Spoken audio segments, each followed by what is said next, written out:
Ohio State center Seth Mclaughlin is quickly becoming one of my favorite interior offensive linemen in this class.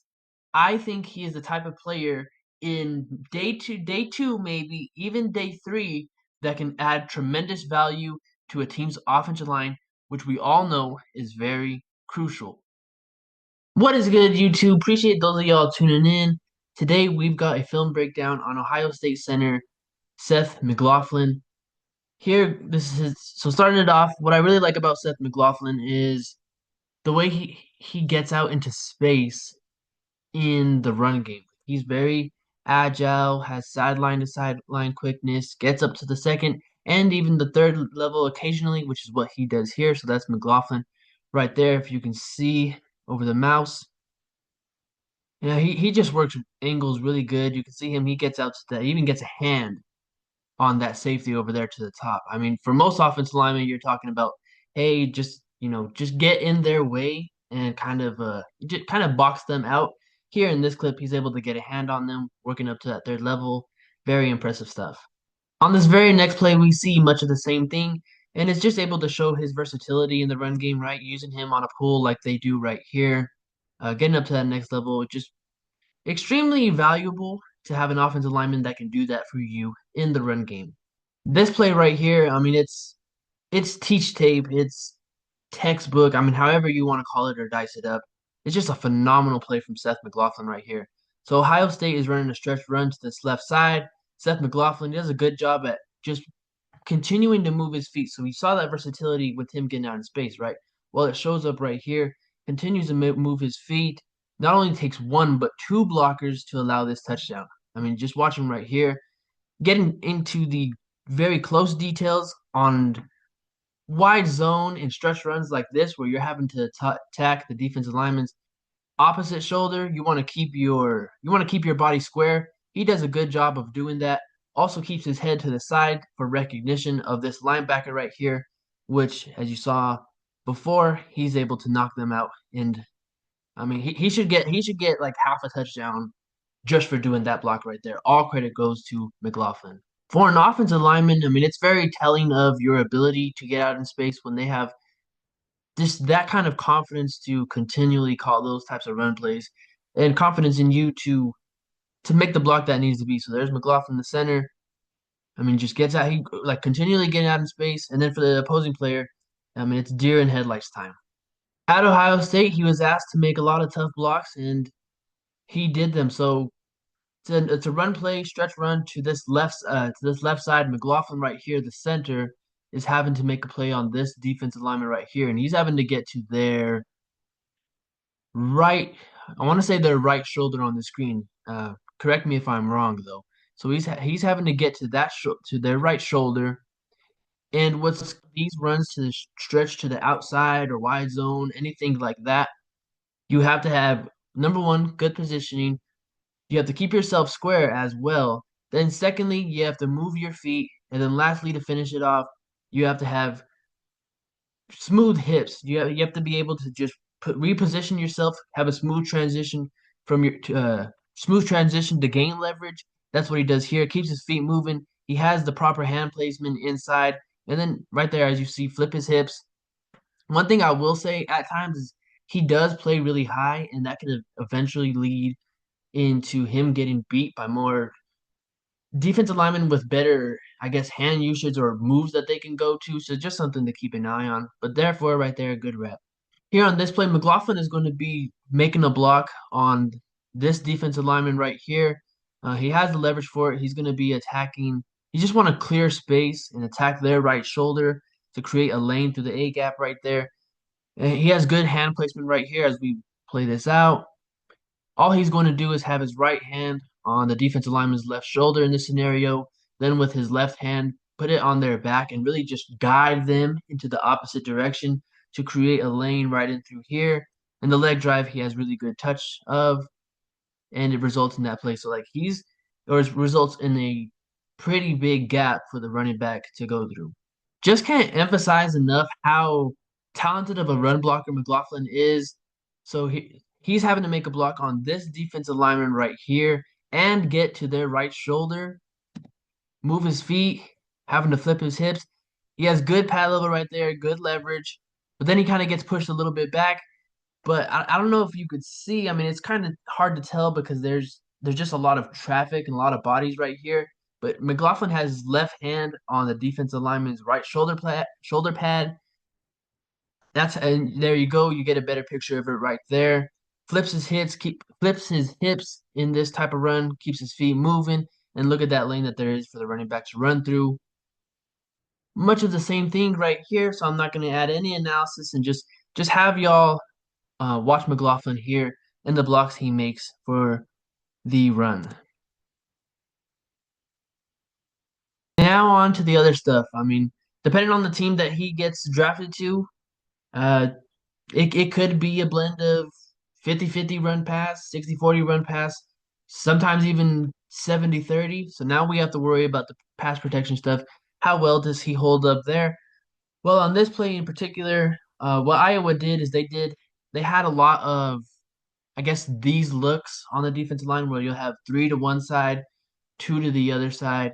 Something, then they'll have a defensive back type, whether a safety or a cornerback right there. But what Iowa's going to do is they're going to run some loops. So they'll have this player right here. If I can get the mouse to work or my keypad to work, they'll have him right here, go through here, then they'll loop right there. Same thing over here through this side and around there. And I mean, what I really like is how Josh Simmons, right, having to deal with all these loops, well is he going to keep his head on a swivel? But then how he tracks it, right? He's going to lead this player right here that he was initially on into traffic or into his teammate, the right guard right here. And then he just keeps eyes on this looping player right here all the way to the inside of the left tackle. Now the next level in pass protection is how good are you on in one-on-ones, right? I mean, one on not much so much for a center, more so for a tackle. But one-on-ones are important, but you also do get them as a center. Uh, so here he is, Seth McLaughlin. Good job staying in a good position, have your good pad level, slight bend in the knee right there, and then just lock out, be able to have a good base and anchor. Then when they do have any, whether they do try to do a swim move or whatever, or they're doing some kind of counter move, you're able to still latch on. On this set play right here, McLaughlin is going to be working with the defense tackle lined up right in front of him, and he's just going to have good hand placement inside, use the momentum against them, knock a hand down, have him fall forward. Exactly the stuff he does there. Keeps his hands to the inside, and you can see that defense tackle's right shoulder pad, excuse me, kind of raise up, right? Knocks him down, uses the momentum against him, gets a little bit of a pancake. I like how McLaughlin is always looking for work. So initially, right, the guy he's on right now, he's going to send to the left guard. And then Tennessee is going to send the linebacker on a blitz as well. So he has his eyes completely facing that sideline. Then, just like I say, continues to look for work, has his eyes to that sideline.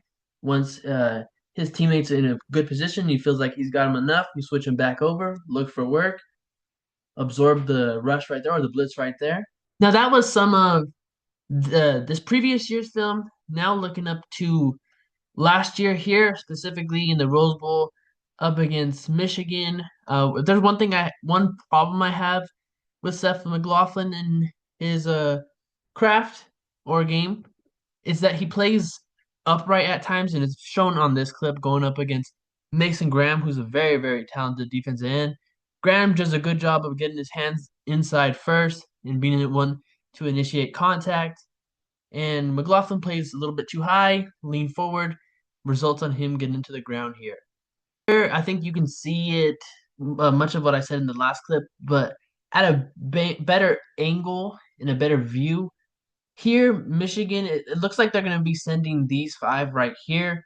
Instead, they don't, so they're going to drop this guy right here out to the edge. And they're going to go center, right guard, and right tackle, going all to their right, have their eyes to the right. And then these two, the left guard and left tackle, keep their eyes to the left and somewhat in the middle.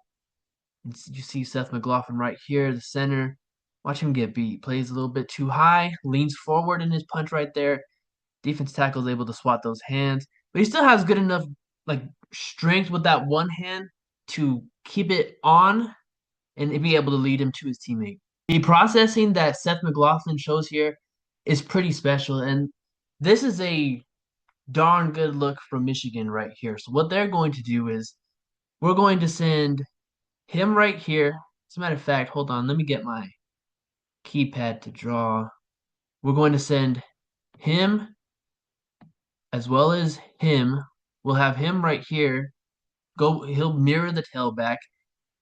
And then these three, we're going to have crash down here. We'll have him crash down here and him crash down here as well. And, well, of course, let me just do this here. We'll have him on the outside, go to the outside. But Mason Graham, right, very special football player. Depending on where you look at the mock drafts, going to be selected in the top 5 or the top 10. When we're sending all that action to the left side, we're just going to have Mason Graham loop through here with free access to the quarterback. All gaps should be covered, and with the back checking out to the left side of the flat, should be pretty easy, right? Not necessarily, because watch Seth McLaughlin right here. Okay, so here we go. They're sending those three to that side, right? But then here comes Mason Graham. Seth McLaughlin, he flips, he sees that his right guard, he's already man to man with his guy. So he goes over to the left side.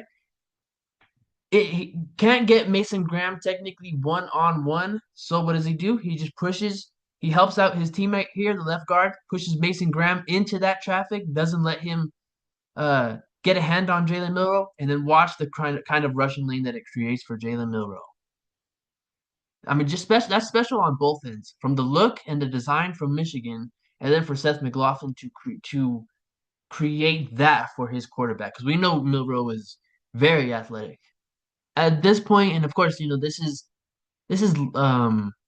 film from the 23-24 season, as opposed to most recently. But the problem sometimes with Seth McLaughlin is he leans so far forward. I think that more experienced defensive linemen can really beat him on that and find that as a weakness at so far.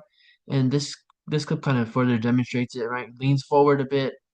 And he also sometimes will have his hands outside initially, then he does a good job at fitting them back inside.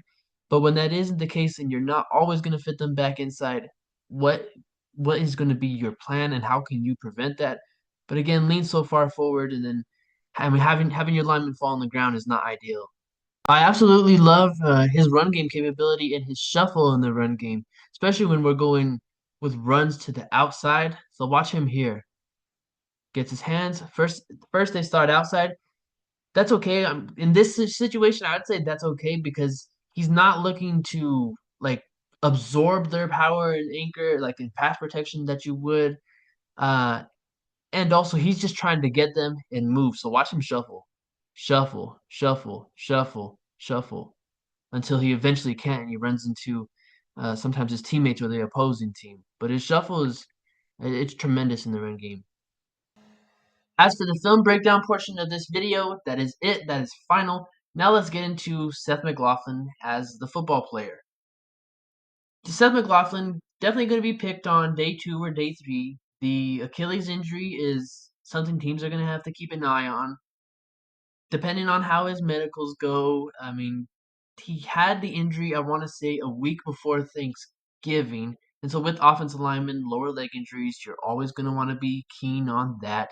So his stock it could skyrocket a little bit or it could fall down. But the skills that he has, I mean, offensive linemen we know are key and paramount, especially if you can find an offensive lineman that is stout in the run game. They're able to either on wide zone or stretch runs, get up to the second, maybe even third level, create holes in a gap scheme as well, being able to get up to the next level off of a double team, shuffling his feet, movement ability, lateral movement, all those things he really has. So you really can't go wrong with an offensive lineman like that. And then as a center, you are the brains of the entire offensive line. You're their quarterback. You communicate to all of them. His recognition on stunts, like the one we saw, probably my favorite play that Seth McLaughlin of his whole entire career, to pick up that stunt from Michigan where they're trying to set Mason Graham free. I mean, that's just phenomenal, excellent work. He always keeps his head on a swivel. And then being an interior offensive lineman, specifically center, you have a lot of friends and a lot of coworkers, teammates to your left and right side. So you have help there. And in the one-on-ones, I thought he did pretty good. I thought he held up well for a center. So the team that gets Seth McLaughlin, I think, is going to be extremely happy, especially when you match his skills and value.